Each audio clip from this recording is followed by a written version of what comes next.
Updating breaking news on Tuesday night's deadly Amtrak crash. Overnight, crews continued to work to remove the derailed train cars, which closed the nation's busiest rail corridor between New York and Washington.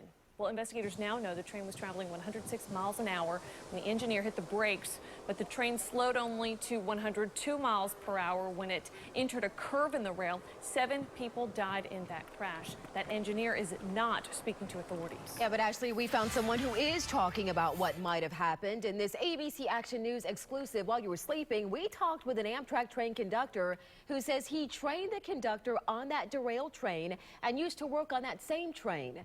ABC Action News reporter Adam Weiner is live right now at the Amtrak stop in downtown Tampa. Adam, what's he saying about what happened? Well, the man we spoke with saying is that if the implication is that the engineer was speeding at the time of the derailment to make up for lost time, he says he's simply not buying it. The conductor we spoke to, Michael Callanan, tells ABC Action News that there must have been some kind of outside force to cause the crash. Callanan, who works in Connecticut and happens to be on medical leave here in Florida, says he knows the conductor personally and used to work with him in the Northeast Corridor. He says the engineer operating the train has a good reputation amongst Amtrak workers and knew the track extremely well.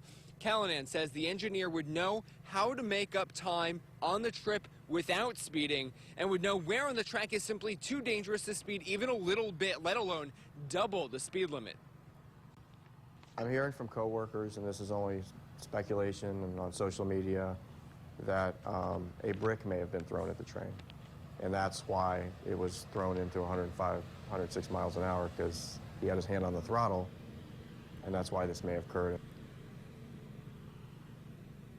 Callanan adds that stoning or rock throwing happens from time to time by kids, especially in his experience in cities like Philadelphia and Baltimore. Obviously, like many of us, Callanan is paying close attention to the investigation. He says investigators will be looking at phone records to check for texting and anything like that.